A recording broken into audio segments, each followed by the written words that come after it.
The wind in the Wyoming territory doesn't just blow. It screams. It screams like a woman who has forgotten her own name. Silas Vance heard that scream, but it wasn't the wind. He stood on the porch of his cabin, a structure of notched pine and dried mud that looked as weathered as the man himself. In his hand, a tin mug of coffee, blacker than a moonless canyon. They were hands that had dug graves in the war and post holes in the peace. Then he saw it. Silas didn't move at first. Out here, mercy was a luxury that often got a man killed. But then the figure didn't rise. It just lay there, a pale ghost in the dirt. He set the coffee down. He grabbed his Winchester, not because he wanted to help, but because he knew that in the West, a body on the road was usually a trap or a tragedy. He reached her as the sun began to bleed into the horizon. She was young, late 20s. Her dress was silk, or it had been once. Now it was a roadmap of briars and dried blood.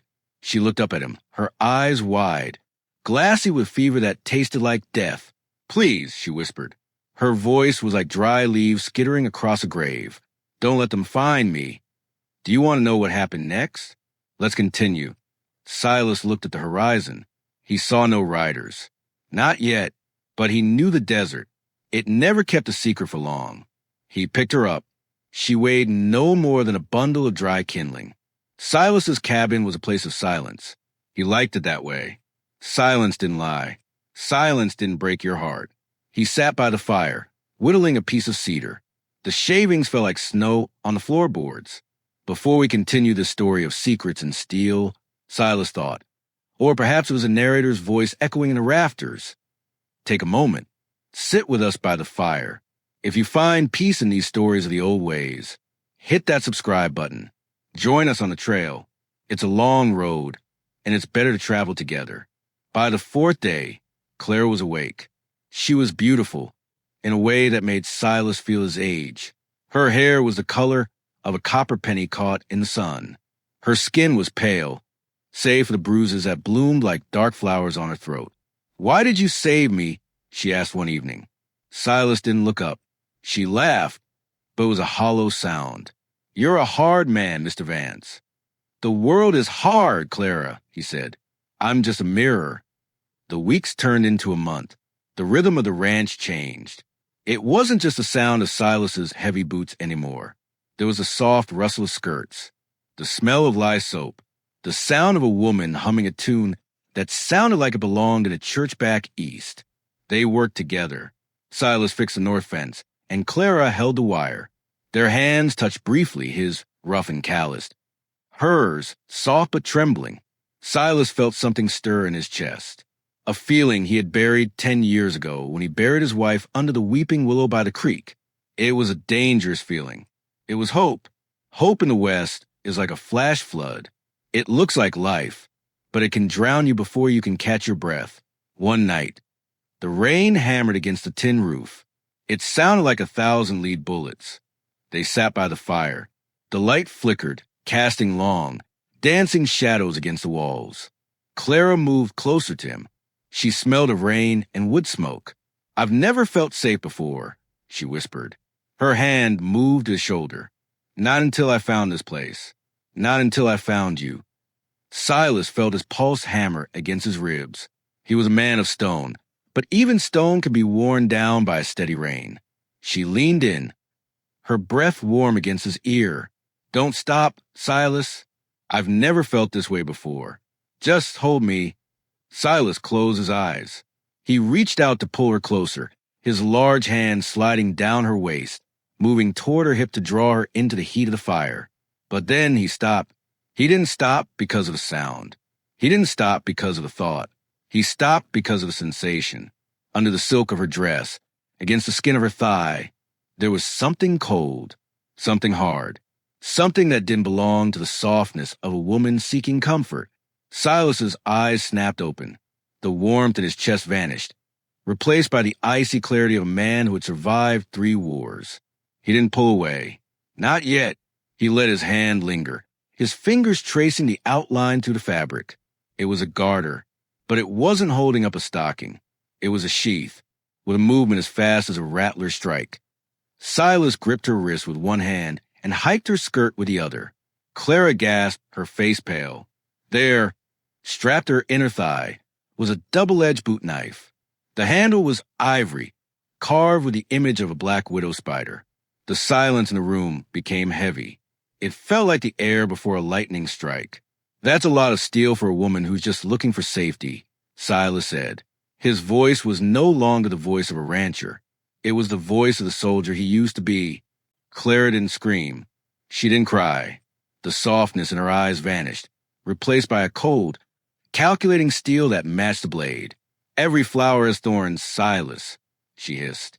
Thorns protect the flower, Silas countered, his grip tightening on her wrist. This blade, this is for a kill. Who are you, Clara? And who sent you to my porch? Before she could answer, the sound of hoofbeats thundered outside. Not one horse. 5, maybe 6. They weren't galloping. They were walking, methodical, confident. Silas drew Clara toward the corner of the room. He snatched his Winchester from the mantel, the lever clicking with sound that signaled the end of peace. Silas! A voice shouted from the darkness outside. We know you're in there, and we know you have our property. Silas looked at Clara. She was standing now, the knife in her hand. She wasn't pointing it at the door. She was pointing it at him. They're the Dalton brothers, she whispered, her voice trembling. Not with fear, but with a strange, dark excitement. I stole something from them. Something they want back more than my life. What? Silas asked, his eyes on the window. She reached into her bodice and pulled out a heavy, leather-bound ledger. Names, Silas. Names of every judge, sheriff, and politician from here to San Francisco who is on their payroll. They didn't come for me. They came for the book. The front door groaned as a heavy boot kicked it.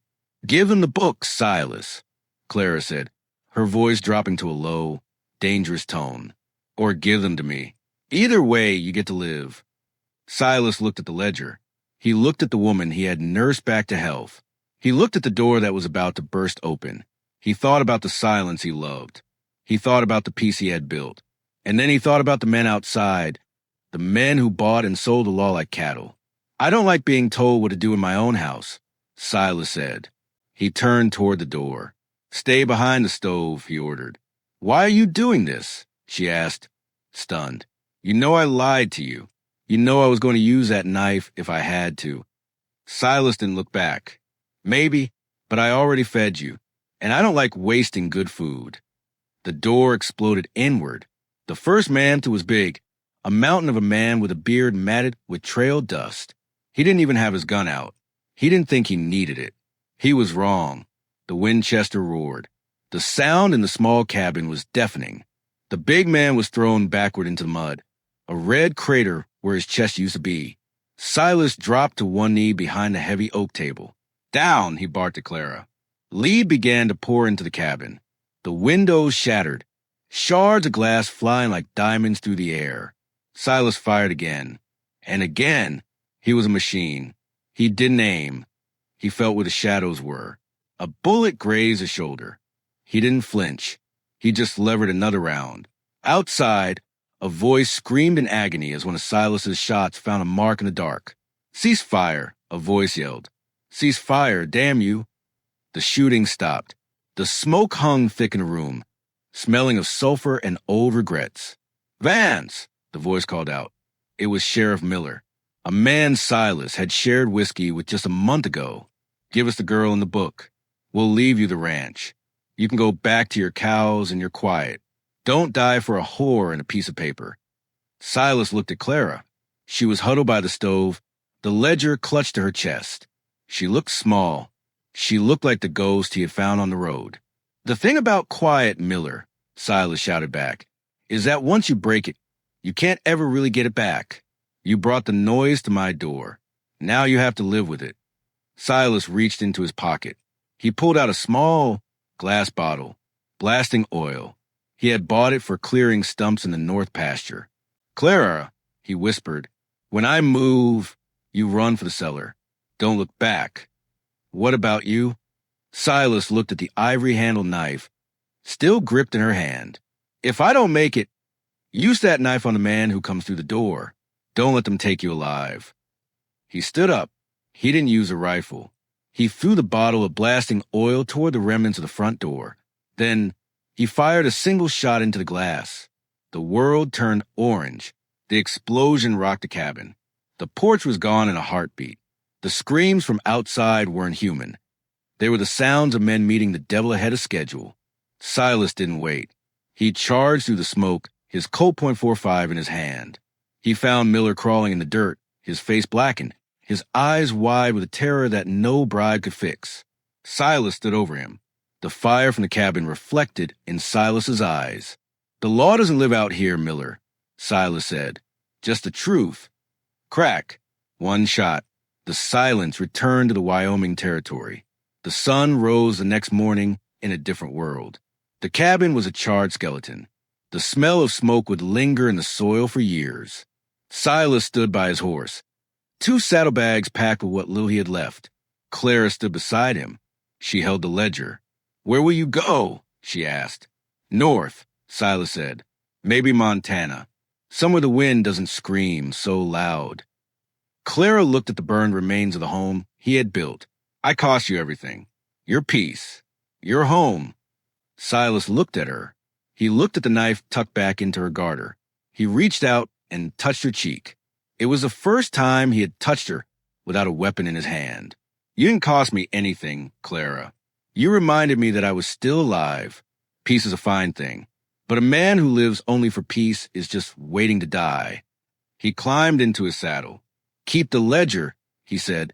"Take it to the circuit judge in Laramie. Make sure those names mean something." "Will I see you again?" she asked, her voice cracking. Silas looked toward the horizon. The mountains were jagged teeth against the blue sky. "The West is a small place for people like us," he said. "We'll cross trails." He spurred his horse. As he rode away, the narrator's voice returned, deep, resonant, and heavy with the weight of the story. "We all carry knives in our garters," the voice said. "We all have secrets hidden under the silk of our lives. We think we want peace. We think we want the quiet ranch and the steady hearth. But sometimes we need the fire. We need betrayal to remember what loyalty feels like. We need the blade to remember the value of the touch." Silas Vance lost a house, but he found his soul in the ashes. And Clara, she found that a man's mercy is a far sharper weapon than any ivory-handled blade. As you go about your day, ask yourself, what are you carrying, and who would you trust to find it? Before you leave the trail, don't forget to like this video and subscribe to the channel. Out here, the stories never truly end. They just move to the next ridge. Until next time, keep your back to the sun and your hand on your heart.